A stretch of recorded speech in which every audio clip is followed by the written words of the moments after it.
અમરેલીમાં civil hospital સામે ફરી એકવાર બેદરકારીના આક્ષેપો ઉઠ્યા છે।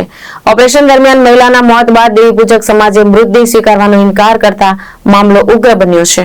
અમરેલી સિવિલ હોસ્પિટલ ખાતે ઓપરેશન દરમિયાન મહિલાનું મોત થયું હોવાના આક્ષેપ સાથે દેવી પૂજક સમાજમાં ભારે રોષ ફેલાયો છે।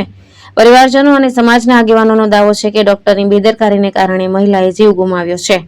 4 દિવસથી મૃતદેહ સ્વીકારવામાં આવ્યો નથી અને ન્યાયની માંગ સાથે સમાજ અડગ રહ્યો છે। આજે 24મી તારીખે જિલ્લાના વિવિધ વિસ્તારોમાંથી મોટી સંખ્યામાં લોકો હોસ્પિટલ ખાતે ભેગા થઈ ઘેરાવ કર્યો હતો। સમાજના આગેવાનોનું કહેવું છે કે અગાઉના બનાવોમાં પણ યોગ્ય કાર્યવાહી ન થતા ફરી આવી પરિસ્થિતિ ઊભી થઈ છે। જવાબદાર સામે કડક કાર્યવાહી અને ન્યાય નહીં મળે ત્યાં સુધી મૃતદેહ સ્વીકારવામાં નહીં આવે તેવી ચીમકી સાથે હાલ પરિસ્થિતિ તણાવપૂર્ણ બની રહી છે। હવે આજ રોજ જે દેવી પૂજક સમાજ દ્વારા એક બેનનું જે કોથળીના ઓપરેશન દરમિયાન જે ઓપરેશનમાં અછત રાખતા તેનું મૃત્યુ થઈ ગયું હતું, તેની અનુસંધાને દેવી પૂજક સમાજ મોટી સંખ્યામાં એકઠો થયેલો છે અને વારંવાર એનું કહેવાનું એવું છે કે અમરેલીના જે લોકલ ડૉક્ટરો છે અને સ્થાનિક ડૉક્ટરો છે એ વારંવાર ભૂલ કરવાના કારણે આવી અનેકવાર ઘટના બની છે અને આ ઘટના તો બહુ મોટી છે, કેમ કે જે બેન મૃત્યુ પામ્યા છે ભનીબેન મંદુરિયા કરીને છે, એમના 5 સંતાનો છે।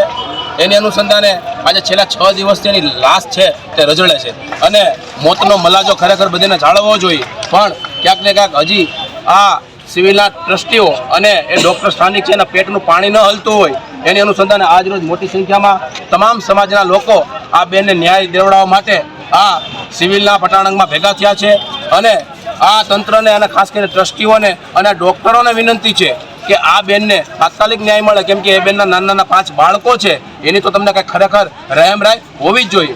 આ દેવી પૂજક સમાજના આંદોલનમાં ખંભેથી ખંભો મિલાવી કોળી સમાજના, દલિત સમાજના અને અન્ય સમાજના, પાટીદાર સમાજના બધા સમાજના લોકો આ અત્યારે એ લોકોને સાથ સહકાર આપે છે અને અમારો પણ સાથ સહકાર છે। જ્યારે પણ જરૂર પડશે ત્યારે અમે એ લોકોની સાથે ખંભેથી ખંભો મિલાવીને ઊભા છીએ। મિત્રો વારે વારે મુદ્દો બને છે અને અનેકવાર રજૂઆત કરી છતાં આ કાન છે ને આ ખાડા કાન કરતે આ ટ્રસ્ટના જે સભ્યો છે એને કહેવાનું કે તમે આવા ડૉક્ટર રજા આપી દો અને લાલ લીટો કાયદેસર મારો, જેના કારણે બીજી જગ્યાએ આવી ભૂલ ન કરે।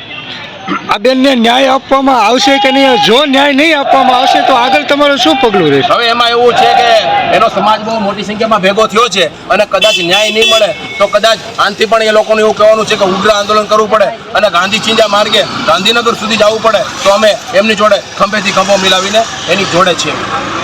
આની પહેલાં જે ગાભાકાંડ થયું ત્યારે પણ કોઈ એક્શન લેવામાં આવી નથી, તો એના વિરુદ્ધ તમારે શું કહેવાનું? હવે ગાભાકાંડમાં તો અમે તાકાતથી આંદોલન કર્યું હતું અને આ ડૉક્ટરનું એવું કહેવાનું હતું કે ખરેખર આવું કાંઈ થયું જ નથી, પણ હું એ દામનગરના ડૉક્ટરને પણ ધન્યવાદ આપું છું, કેમ કે એણે લખીને આપેલું છે કે ખરેખર આ સિવિલના સ્થાનિક ડૉક્ટરોએ કપડો અંદર રાખીને બેદરકારી રાખીને મોટી ભૂલ કરી છે। તેમ છતાં એ લોકોએ 10 તારીખે કમિટી બોલાવી હતી અને એના ફાધરને પણ હાજર રાખેલા હતા। હવે આગળ શું નક્કી કરશે ત્યાર પછી ફરીવાર એ બાબતે પણ સિવિલની મુલાકાત કરવાની થશે। મિત્રો, સરફરાજ ખોખર, દ્રષ્ટિકોણ ન્યૂઝ, અમરેલી।